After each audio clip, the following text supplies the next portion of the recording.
Enjoy the beauty of Trinidad and Tobago with this 240-page photographic essay book, Culture, People, Places, Trinidad and Tobago.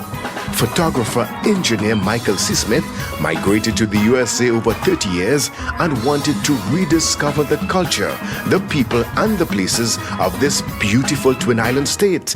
This he captured through careful observation and photography in over 5,000 images. Get your copy of Culture, People, Places, Trinidad and Tobago. Hello, everyone. Welcome to our lovely cultural chat session for Boston Korean Fashion Week Expo 2020, Reconstruction of Fashion. I have my guest here, Michael Smith. He's a photographer, and he has a wonderful new book that is out, and we have a wonderful opportunity to speak with him about the process, what it took to put it all together, selecting all those images, and just everything in between. So on that note, hello, Michael. Welcome. Hello, Althea. How are you? I'm good. How are you? I am trying to stay alive in this COVID world now. You and me both. You and me both. It's been very good, very good. Well, that's good. That's good. Yeah. So, all right, you have this new book that's out. It is called Culture, People, Places, Trinidad and Tobago. Why did you decide to create this book?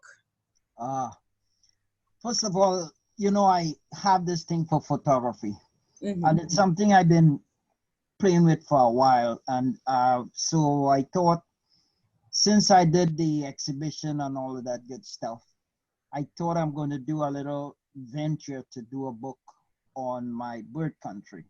Mm-hmm. So I sort of quit the job, took early retirement, and I thought about, let me go back and try to rediscover Trinidad. So that's the whole basis behind this particular book. And hopefully it's not the first and the last. So there's more to come.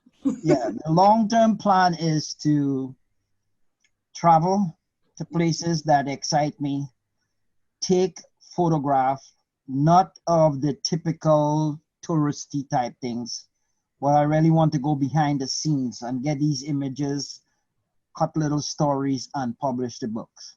Okay. Nice. So how long did it take to create this book? I say from planning, probably 2 months. Okay. Yeah. The trip took about 3 weeks, in 3 to 4 weeks in Trinidad. And I just, every day, wherever my feet could take me, I just went out and took the photographs. Mm-hmm. When I came back to Boston, I had over 5,000 images. Wow. And then the selection process started, what I want in the book. In the meantime, I started doing research on what they call self-publishing. Okay. So I found a company. I did some test runs. I say, okay, print these up, put it in a book for me, blah, blah, blah. And once I understand the rules of the road, I just started laying it out. I think the toughest part of the book was selecting the images for the book, which is well over 200 or so images in the book. Wow. But going back and forth, and so that process was interesting. And then once that got laid out, I says, okay, what's the next step? Mm-hmm. I have some text in there. I am not the greatest writer on the planet. So the next thing is wrote up the couple hundred words, send it out to a friend of mine who likes editing and love words. So he says, make this thing talk for me. And then I popped it all together. Nice. Then I sent it out to the book publishing company. I says, well, I don't want 1 million books. I want to see one book, study it, see if I liked it, etc., etc. Mm-hmm. That came back. I say, okay, it looks good. Then the next trick was to get the ISSBN number. Okay. Make it official so it gets registered wherever. And then I ordered a supply. One thing is also this particular book publishing company, they have what they call print on demand. Uh-huh.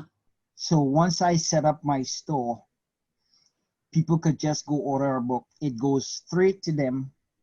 They do what they have to do. They peel off my percentage, Mm-hmm. and it goes into my account. Oh, And that's nice. it. So you don't have to worry about inventory. No, don't have to do Nice. any of that good stuff. The only inventory I have, which I didn't think would have turned out to be this, Mm-hmm. is people who want them autographed. Ah. So I literally got a supply yesterday Okay. of about 50 books that people is waiting for me to autograph and send it to them. Wow. So it's like Hey, you. crazy. Need to get So mine autographed too. Okay. oh, so sure. So that's been the process. You know, I roll out of bed every morning, see what's happening, who placed an order via Zelle or whatever the case is, Mm-hmm. and get it out here. I'm doing a lot of promotion on social media, and I'm also running ads out of a radio station in Trinidad. Okay. That's getting the word out. The only real downside, I think, is I planned to go back to Trinidad to do a book launch. Ah. With the COVID and everything shut down, that good stuff, I haven't been able to do that. So I'm just sort of working it the best I can from Right. whatever options I got right now. And that's about it in a nutshell. Okay. Mhm. So how do people in Trinidad know that you were creating this book? Not really. Oh, okay. Not really. Like I said, I was there on Carnival. I was not even in Port of Spain for the Carnival Wow. because I just said, you know what? Taking Carnival pictures to put in this book, everybody's seen that already. Right. They've done that.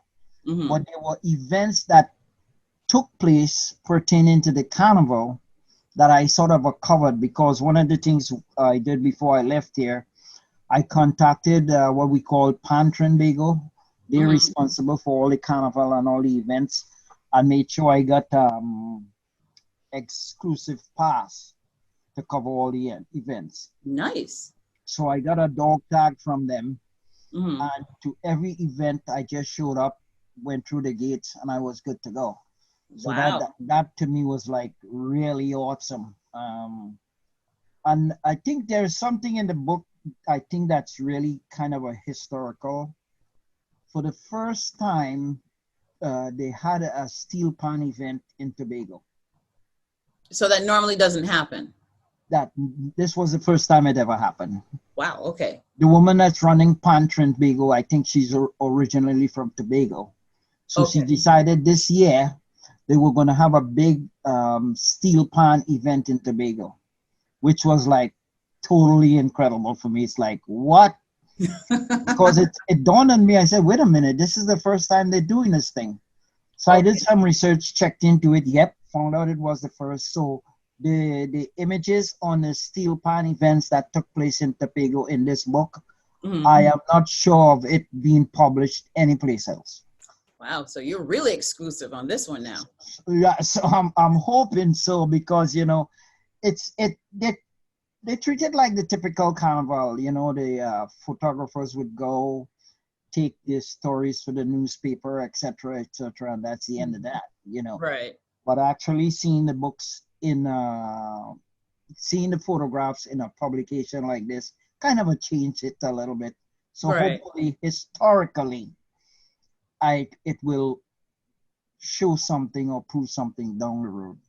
Nice. Yeah. So since we are a fashion week, what styles and fashions did you encounter? Because I know there's a lot that you can see and tell within this. So I do don't know share. if you call it. I don't know if you call it fashion, but the Calypso event. One of the things when the Calypsonians sing their song, Mm-hmm. they bring in props to support what they're doing. Okay. And there was one Calypsonian singing about the way women dress and so on and so forth. So he had all these models on the stage, and it was like, oh my God, really? Are you bringing these people on the stage? So he did it, but he made his point. So and what sort of interested me is the way they would dress to do their performance. Mm-hmm. So a lot of the photographs you see in the book where people are on stage with a microphone, etc., they were typically performing at the events. Okay. So it wasn't a fashion show per se, but this one artist had his thing about the dressing and so on and so forth. So it looked as though it was a fashion show that was taking place, but it actually wasn't. But it was all fun, all exciting. Okay. Yeah. That's very good. Yes. So in terms of like the everyday when you were going out and shooting, like what type of clothing or like vibe people were giving in terms of their actual personal style? The vibes of the people I thought was excellent. And I'm saying excellent because the few people that knew I was heading back there, it's like, oh my God, it's crazy back there. It's dangerous, don't have your camera exposed and all this kind of a stuff. But I swear to you, after the second day, it was like, I don't need to be so uptight. So once I relaxed and start going everywhere and talking to people, was great. My only hiccup on this project was initially I decided I wasn't going to rent a car because we drive on a different side of the roads over there. Right. So I took a trip to San Fernando and I'm photographing around and it's like, okay. So I was in this area taking photographs and I turn around. I saw this lady over there sitting down in the park and she's smiling. So what the hell is she smiling at? So I went over there and spoke to her. She says, well, I see you taking photograph and you seem to be talking to yourself. And I'm saying, this crazy guy. So we chatted for a while. I ended up hiring her to take me around the places I couldn't go for a week. Wow. And that was just like so awesome. Because all of a sudden it's like I have a ride, she would come pick me up and she would take me, where you want to go today? And boom, boom, boom, boom, boom, from Chagaramas in Port of Spain to San Fernando to Tobago. It was that just worked out so good for me that day. I says, wow. So strange things happened, but it all worked out to be good. Nothing negative to really report on this trip at all. Nice. So when you were out and about shooting around, did people feel kind of uncomfortable? Like, who is this guy taking photos of us? Or is it just like, whatever? Not the way I shoot. Okay. The reason why I shoot the way I shoot, I do not want people posing. A lot of people see the camera and it's like, oh. I'm not into that. I want that natural spirit, that natural vibe, Right. And so I would take the photographs and things went well. Another quick story, I was in Port of Spain, hot as hell. And I only wanted to do local. So I saw this lady selling snow cone. You're familiar with the snow cone, right? But of course. All right. So she's there. I go and start talking to her. Her little daughter is just watching the camera and she's watching me and says, hi, how are you? So on and so forth. And she's looking at me and smiling. I took a bunch of photographs of that little girl. Wow. And it was just like incredible. A beautiful little smile and mom making the snow cone and the family and everything else that was just like, man, this is perfect. I couldn't ask for that. I couldn't plan that if I wanted to. Wow. It turned out to be a nice family. I came back here. I posted some images. One of the images with the girl, the young, the little, 5, 6, 7 years old. On the place that I posted it on Facebook, I think over Oh my God. 4,000 comments Wow. came in on that image. I say, wow, what is going on here? Everybody's, oh, she's so beautiful, and so on and so on and so forth. You know, but it just worked for me. It just happened to be one of those things. I'm photographing her, and she's not, you know, like posing and all that sort of a stuff, Right. which turns me off like all hell. It just turned out to be great. So I have these little nugget stories that I thought really helped pull the book together. So on some of the photographs, I put little captions on the images to sort of tell that little story. One more. One night I'm taking a taxi back to Petey Valley where I was staying. And I strike up a conversation with the driver because I was telling him, I says, you know, I have a problem, man. Every cab I jump in, you guys only playing foreign music. What the hell is wrong with our local music? Will you play this stuff?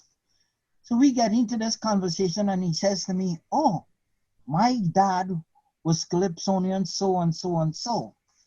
His father turned out to be a top guy from back in the day. Wow. He went to court with the government to try to get his own radio and TV station and that sort of a stuff. Okay. And it was like, really? I whipped out my recorder. I says, dude, we gotta talk. So from there to when he dropped me off, I sort of recorded that conversation, and it was so cool. I says, my goodness, this I have to talk about. And he looked simple, and, you know, I says, so how come you're not singing? Oh, well, it wasn't in the blood, I guess. Man. So I says, you have your dad's material? I say, yes. I say, tell you what, make sure you protect them like gold. Exactly. Don't start giving it out. Just protect his stuff, because trust me, somewhere down the road, they're going to be looking back to talk about your dad. So it was just beautiful. Just beautiful. So when you set out to do these different locations, did you have a plan, or was it just today, let's go to this town? And that was Zero plan. Zero plan. Nice. None whatsoever. Okay. I just say, I want to go over here. Like, for instance, when the young lady was driving me around, we went to Shagaramas. She took all these side roads. And I would see something, and I was like, okay, stop, take a couple images, and we kept going. Right. So 0 plan at all. Wow. The only thing I planned is I had over 12 memory cards totaling some weird memory size. 60 gigs or something like that per card. I had those things. I still haven't erased them yet. I still have those originals right there with all the original raw files. Wow. So I made sure I had that, enough charge in my camera. Every night before I hit the bed, I would plug it into the charger because I wanted no issues. Exactly. If that camera died on me while I was out there, I would just go nuts. So everything in that sense panned out really, really nice.